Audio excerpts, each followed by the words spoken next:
Hello, everybody, and thank you for tuning in to the Liberty Report. With us today, Daniel McAdams, our co-host.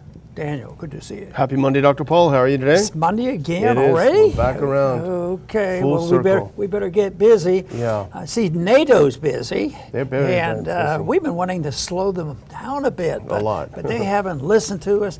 And, we complain about all that's been going on in Ukraine, and we'll continue to do that. But it's a lot of badgering, and I think some of these countries are getting tired of it. You do this, you send weapons into Ukraine, and we're in charge, and this sort of thing. But there's a lot of that going on about Taiwan, because China now is dominating the news. They're the really bad guys. Oh, no. Of course, they have some serious problems, infractions, but what immediately crosses my mind, I wonder if we've ever done that to our people. Have we ever violated the civil liberties of American citizens? No, they never asked that question. Anyway, there was a little going on. There was a resolution, and they wanted to show that we've had strength. The speaker was over there in Taiwan, and he's the expert now in non-interventionism. That's not a good idea, I guess he came back with, because he came back and the Congress has responded and drew up a resolution. A bunch of them got on. Close to 30 people signed on, telling our allies now, just urging them, help out now. You have to be more aggressive against Taiwan, because that will move the needle toward peace and prosperity. Of course, we know that's not a good idea, but there's still a lot of people who believe it, and there's a lot of lobbyists who believe it, and there's a group of people called neocons and authoritarians who think that if you don't support every penny that's offered up in the military-industrial complex, you're un-American, you're unpatriotic. And so that's why this support comes. But it's in the midst, doesn't it really, it doesn't surprise us, but it annoys us. It really annoys us. In the midst of this pretense that next week the whole country's going to close down unless they raise the debt limit, and they're recognizing that the Republicans are doing a good job at calling attention to some of this, but at the same time, I don't think they're going to cancel any support and proposed support for Taiwan. So that's the part that happens to annoy me. But anyway, the effort is on now, because it's been going, but it's accelerating with this administration, if that's even possible. But the relationship is far removed from a non-interventionist foreign policy where we seek peace and trade with another country to smooth things over and soften the antagonism. And that looks like the policy we're going to follow for a while, unless more people speak up. Yeah, well, that's a good point in trying to tie it to the debt issue, because what we're looking at is $100 billion now that have been authorized for Ukraine. Much of that money, as we know, has just gone up into thin air. A lot of it is a money laundering scheme. The East European countries get rid of their ratty old MiGs, and they get F-16s, maybe even F-35s in exchange. They get rid of their junky old Soviet tanks. They get shiny new tanks from the U.S., and on it goes. So a lot of this is a money laundering scheme. But even with all of this huge expenditure, things aren't going well in Ukraine. Ukraine is supposed to have won months and months ago, according to our great experts, people like the Chairman of the Joint Chiefs of Staff. That certainly isn't the case. We're looking at Ukraine being ground down in places like Bakhmut and elsewhere.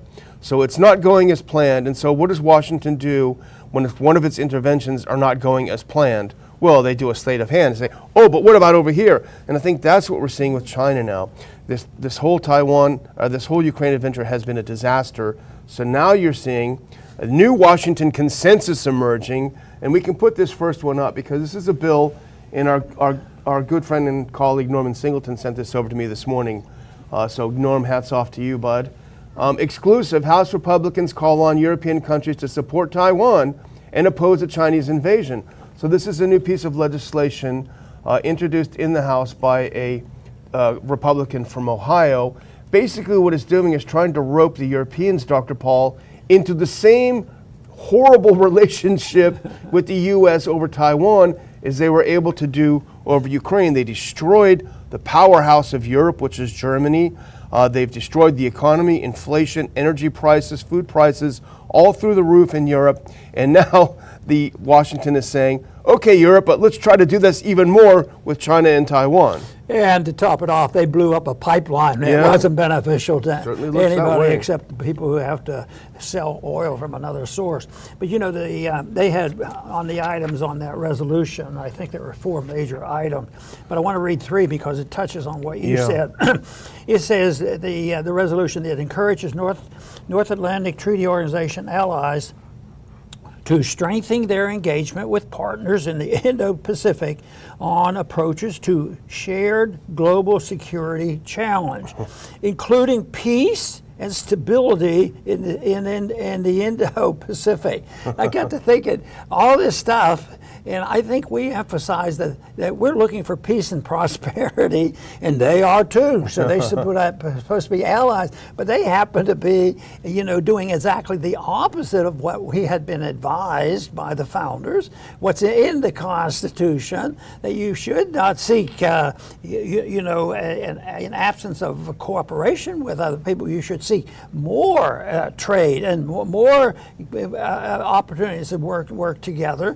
And yet we blame us, they blame us for isolationism. And of course what is happening and why there's a blowback now against our policies, whether it's Ukraine or whether it's China. China is not, they've been able to build up a lot more hatred toward China, which, there are problems there, but it doesn't justify what our policy's doing, especially when I sincerely believe the policy that we're following will make things worse and not better, no matter how much credit you give them for. Well, they're well intended, but we need our support from the Europeans. They need to get involved. NATO is bringing them together. So the NATO arm, I thought NATO had something to do with the North Atlantic Treaty, and defense against Soviets, but that sort of has morphed into something else.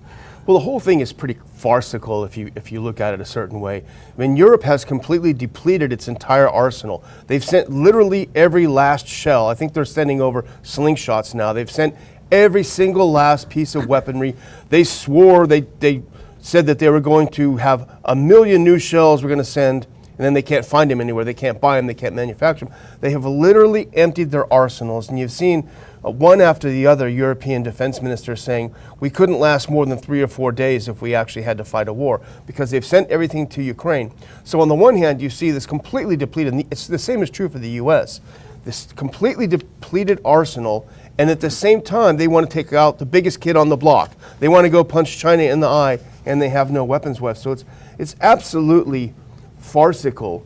But what's happening here, and if we can turn that next one on, in April, Emmanuel Macron, the president of France, he went over to China and he was going to wag his finger at them and tell them what to do and what the what for is. Well, he started hanging out with Xi. They had a good time together, and it turns out he gave a press conference. We talked about it on this show, where he said, you know what? I don't think it's a great idea for Europe to continue blindly following U.S. foreign policy down this path with China toward conflict. I think it's a pretty bad idea. And so I think a lot of what this resolution is that's in the House is to try to force them back in. And here's Biden, who's already led the way. This is from the Daily Caller piece that we put up a second ago. Although the U.S. formally maintains strategic ambiguity about its plans in the event of a Chinese invasion, President Joe Biden has repeatedly suggested he would order the military to defend Taiwan. Now, we don't know if he remembers saying that, but he has said it before. He has said it several times. So he definitely has ramped up the rhetoric on it. The question is there anything to back this rhetoric? Boy, I'll tell you what, but I don't expect the policy to change, although it's going to fail and they might have to back off. I keep thinking that the day will come when, financially for us, the people will start, and they have started, to reject the dollar. Now, the Europeans, you described so well how they've used up all their weapons, and they were able to depend on us for their defensive purposes, rather than, developing friendships with neighbors. I mean, it to me was magical of how the Soviet system collapsed. I thought that was the greatest thing. It just melted away because I was drafted during the Cold War, where missiles were in Cuba, and yet it just overnight it faded away. And then we did open the doors, and we have better relationships now with trade and all with both Russia and China.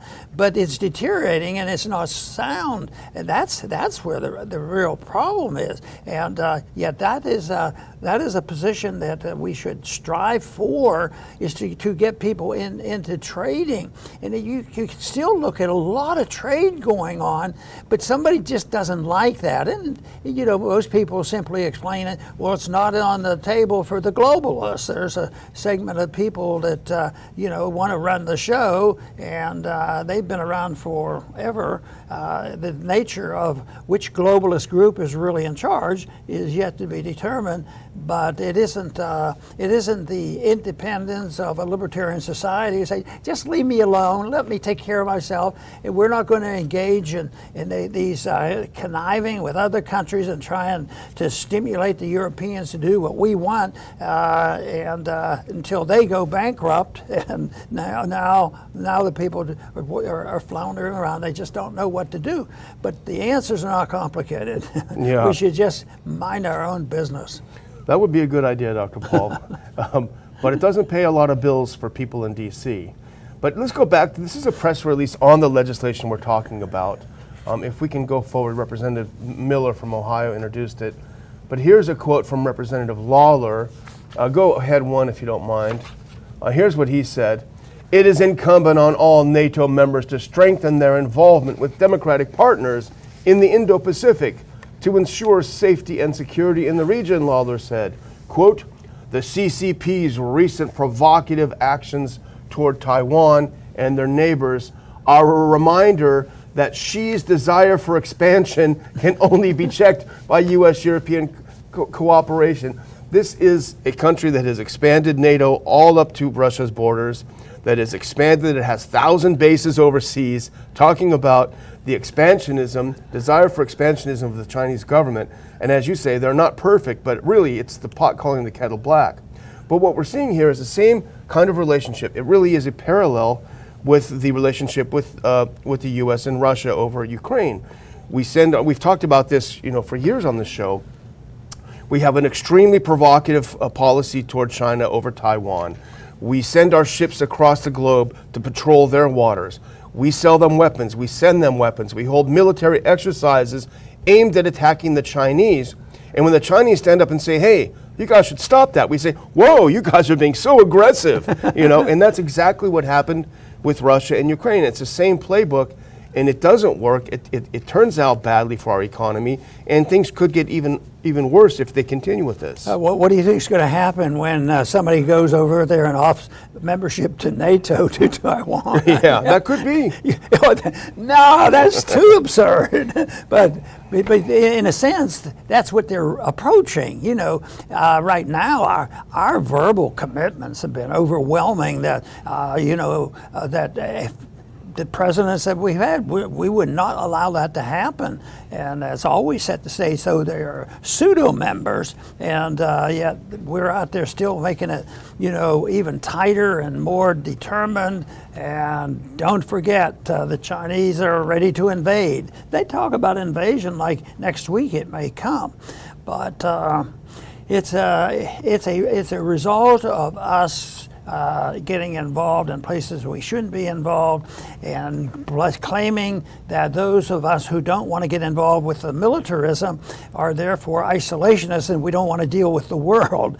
And yet exactly the opposite is true. Things go much better when you trade with countries than when you just provoke war. Yeah, absolutely. Well, here's another example and another reminder of what our bad U.S. foreign policy hath wrought. If we can put the next one on. This is something big that happened over the weekend. It happened on Sunday, and this is from, I believe, the Daily Caller. Arab League readmits Syria as relations with Assad normalize. Now, this has been 12 years since the Arab League kicked out Assad. The Arab League was cajoled under the Obama administration to sign on with the regime change policy for Syria. It was a bloody, horrible, horrible war where the U.S. backed al-Qaeda. And in fact, there was that famous memo from current National Security Advisor Jake Sullivan to Hillary Clinton saying, we're on al-Qaeda's side in Syria, right? So an absolute admission that we used absolute horrific thugs in Syria to try to overthrow Assad. It didn't work.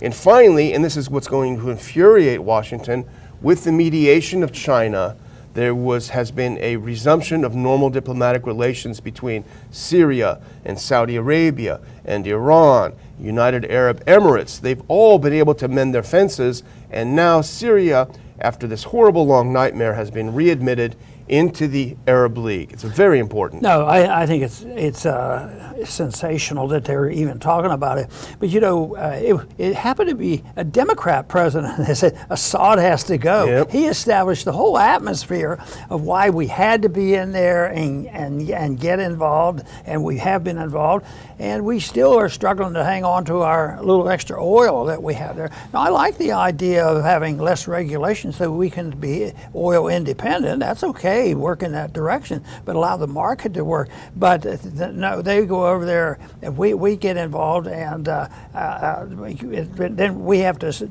pay for the. It's expensive for us to do all that protecting. So they say, well, we're going to take over this country, and we're going to get paid because we're going to take. They've been blind. We'll take your oil, and Yeah. that'll pay for it. So that is a mess, and I guess the results will come soon about exactly who's going to join in. I think that's going to be a big fight. It's like a political fight. Yeah. Well, Trump was far from perfect, and he did some absolutely knuckleheaded things. Would be the first one to admit that, including having John Bolton in his cabinet in the first place, but certainly bombing Syria a couple times. Stupid.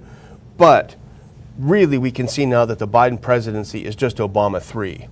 This is a third term of Obama because these are the same people with the same policies, wreaking havoc across the region, the same destruction.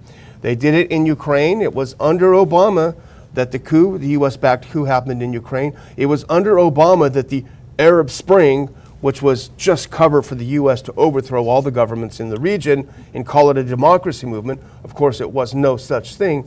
But they did this entire thing. They made neocon interventionists look like slackers. They are hyper-interventionists. None of it worked. And you mentioned it in your piece today. Just a field of disaster after the Obama people came through. And now what does it do? It returns to the status quo ante, albeit with thousands and thousands less people because they've been all killed.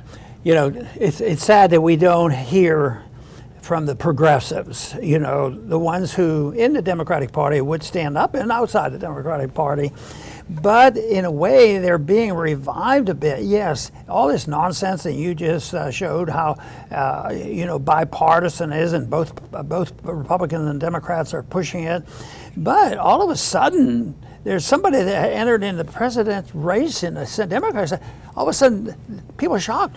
Where'd he come from? Yeah. We thought there were no more Kennedys to run, and he's doing very well. Yeah. And he's not bashful about policies like that. I mean, I am, very interested in what he's doing because this will, encourage more of those Democrats that in their gut they're more progressive and think they would like to defend the position of less war and protect civil liberties. And Robert Kennedy is the person that's been speaking out for this, and he's getting more support than they have. But that's also along the line of the reaction in the Congress. We have a lot to complain about. We just complain about this resolution coming up and strongly supported, but the votes have come out. No, that we haven't been really winning votes when they're trying to set stages for when we're going to quit fighting such and such country. But but the coalition of opposition has grown. You know, the last vote that represented, demilitarizing, they got like 50 and 50, Republicans and Democrats. And that's not a victory, but it's a victory in the sense that there's a shifting attitude, but there's a shifting attitude among the American people. Yeah. But all I know is the attitude of the American people is vital and crucial, except I recognize the very much power that the establishment has. You remember at the beginning of the Eastern Wars, for Bush, the American people didn't want it, and they spent a long time. It wasn't a week or two. Like if you're being attacked, within, like when we were bombed in 1941, they acted quickly, but they took a year to propagandize that, and then all of a sudden there was a shift. So the propaganda thing is always out there, but right now I think, as generally speaking, the people, if they hear all the information, I think they would vote for peace over stupid wars. Yeah. Which is why they don't want to let them get the information. Well, our good friend Larry Johnson, who's spoken at our conferences in the past, and I hope we can get him back again, he was a career CIA analyst. And he has a great website, Son of the American Revolution, of the New American Revolution. And he has a great piece that came out, I think yesterday. The United States gets a major black eye in the Middle East, courtesy of the Arab League. I think that captures it really well. He talks about the absolute failure of Washington's Middle East policy, particularly the Obama and Biden administration's Middle East policy. And here's, he talks about now the Arab League readmitting Syria. And go to this next clip, because here's what he points out. He quotes, U.S. officials are not happy. And this is a quote from an article. The United States State Department Deputy Spokesperson Vedant Patel made it clear that Washington is not on board with such plans. The U.S., quote, will not normalize relations with the Assad regime, and we do not support others normalizing with Damascus either, he said at a State Department briefing. And the thing that caught me when I looked at that, Dr. Paul, is how impotent the United States looks when it says that. We're sitting here pounding sand and pounding in the playground saying, I don't want you to be friends with him. If you want to be my friend, you can't be his friend. And everyone else is just sort of laughing and feeling it's a little bit pathetic. And rather than engaging, the U.S. goes in such a destructive way. So it looks really like an impotent giant. And I think I just put this last one up because I think Larry Johnson does a great summation of this last 13 years in this next clip, if you can put it up. Because I think it's definitely, he really puts it on the head. If you go forward one more, there he goes. And this is Larry Johnson, former CIA. It is now clear that a key element of U.S. foreign policy during the past 13 years was to foment civil war in countries where U.S. leaders wanted a leadership change. It is a murderous, blood-drenched record. And now, thanks to Russia and China and Saudi Arabia, it's coming to a crashing end. The Arab League delivered a metaphorically punishing kick to the groin of Uncle Sam today. Ouch. And this is from an American who's very conservative and very patriotic. Larry Johnson is. But it's recognizing the reality. There's a bit of news along this idea of people finally getting sick and tired of what we're doing. Yeah. And this headline on Zero Hedge is Turkey angrily rejects U.S. request to give Ukraine's S-400s air defense system.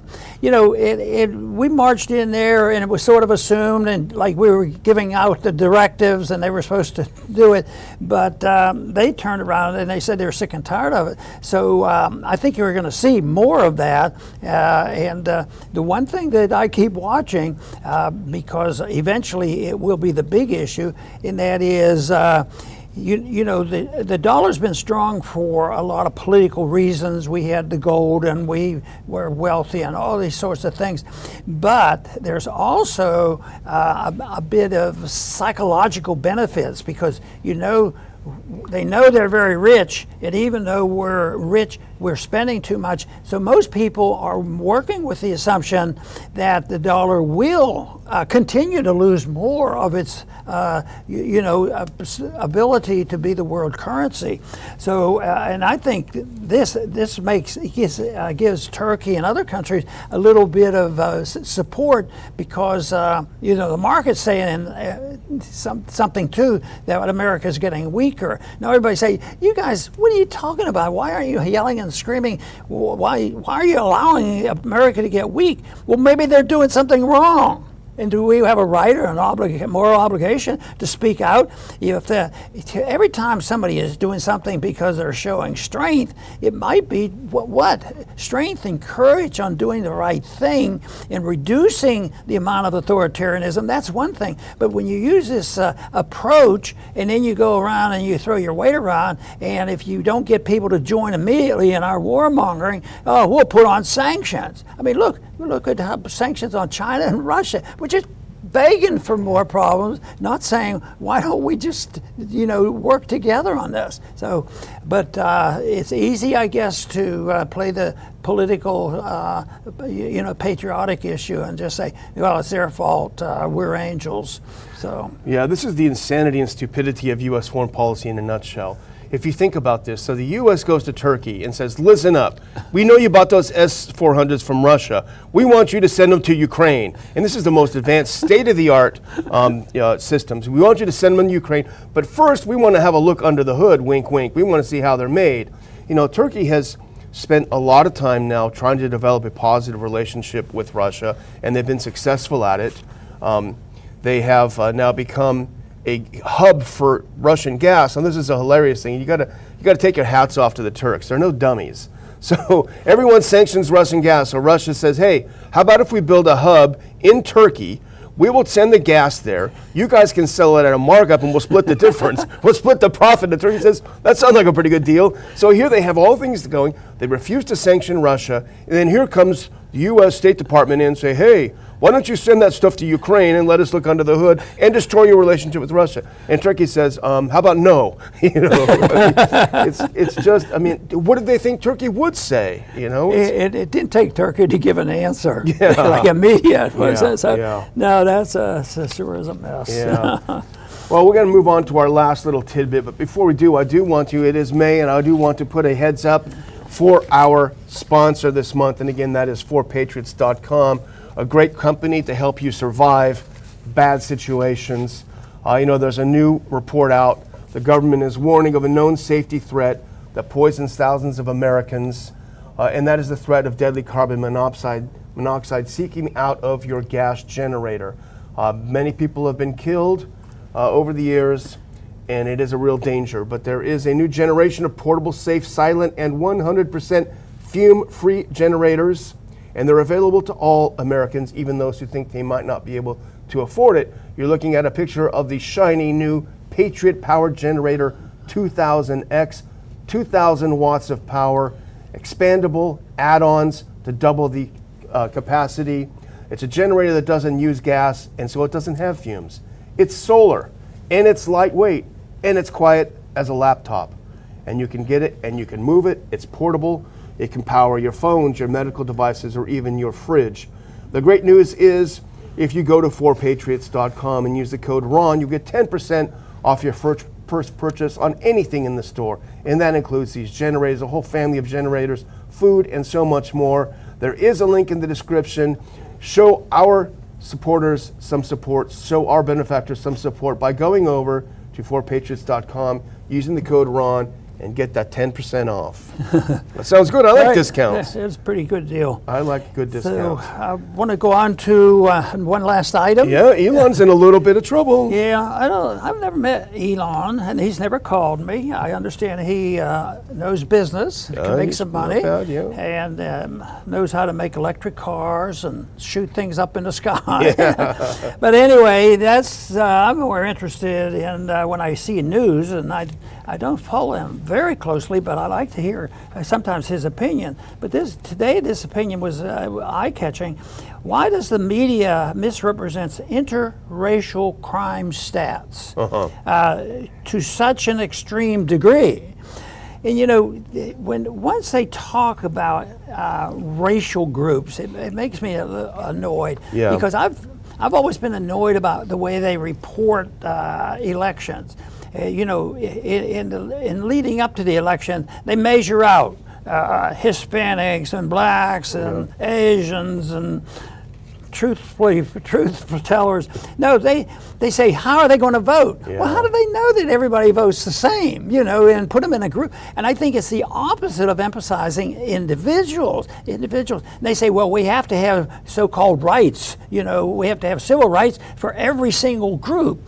And I don't even believe in that. I think you have to have civil liberties for individuals, and then if they want to go into a group, then they would represent, there would be civil libertarians. But to say, okay, a certain category of people, deserve special help and all, and they'll call it a right. So it's a distortion of what the definition of rights are, and I'm always annoyed when it's all racial. So this one you have to read with caution, because this one is designed to try to find out which group of people are the most violent against the other groups of people. Yeah. I'd like to get it moving in the other direction and say, why did A kill B? Yeah. And what was the motive? But that is not where we are. So this is talking about, racial groups, the whites against the blacks against the white and the Hispanic, and it's interesting to find out that it's not exactly what is publicly presented, what people would expect if they predicted it.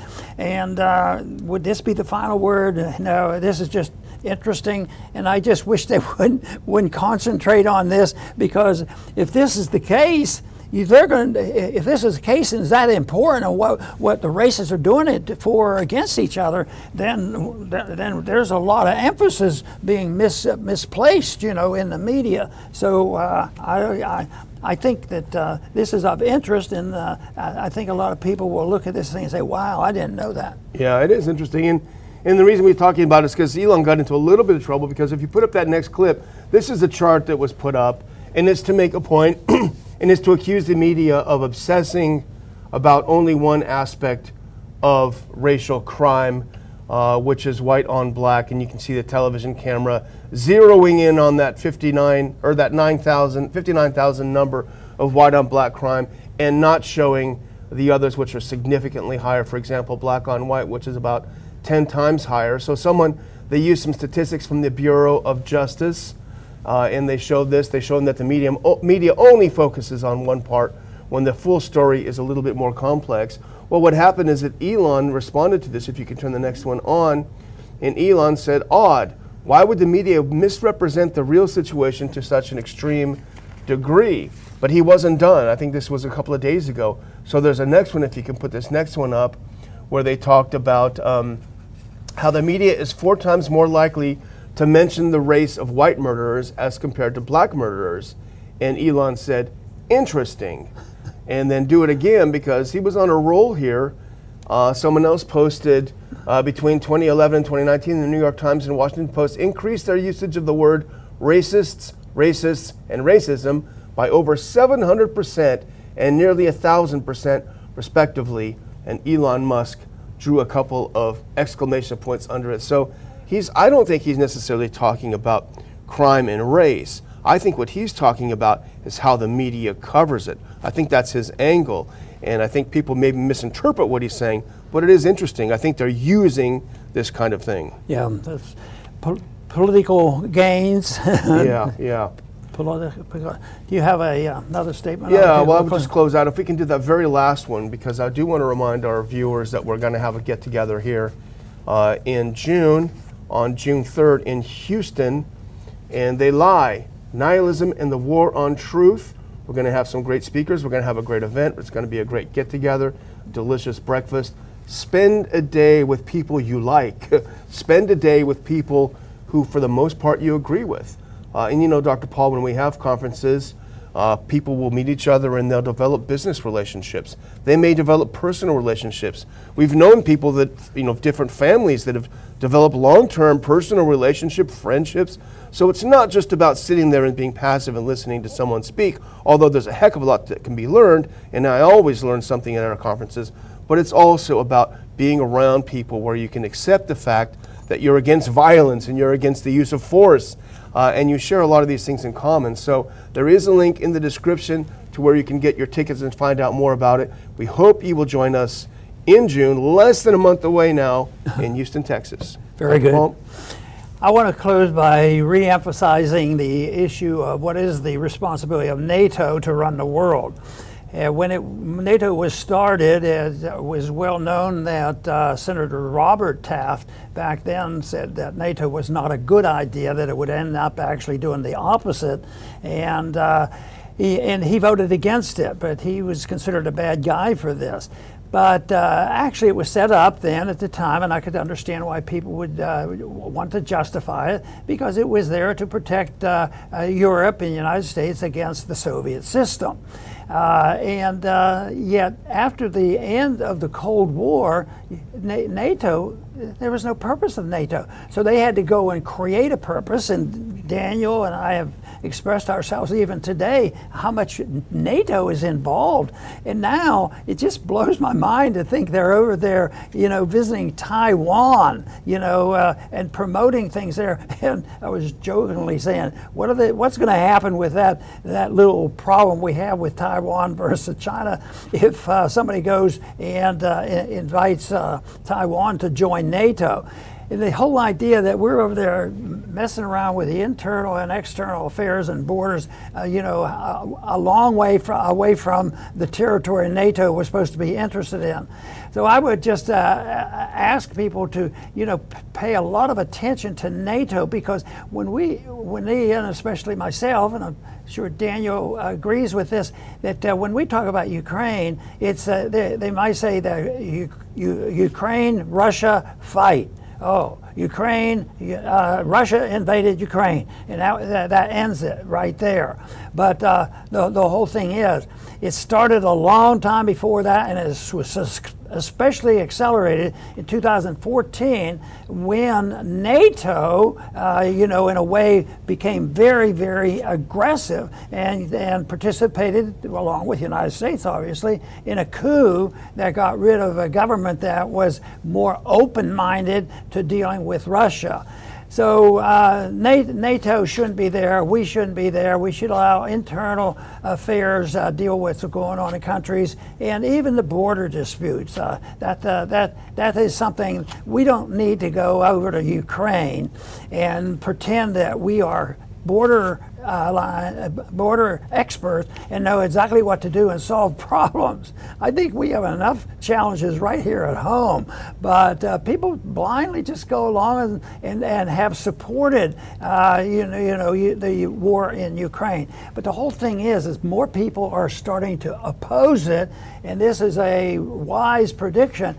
This stuff usually ends when a country goes bankrupt. And that's what we're seeing signs of, that the American people are saying, why are we over there? At the same time, we are having troubles at the borders, and the people coming in illegally in a country get moved up on the line and actually get some of the welfare benefits even before the retired military people or American citizens. So a lot of it doesn't make sense. I think the American people are waking up, and we hope we can continue to deliver information that can be perceived as seeking the truth and trying to work out some of these problems.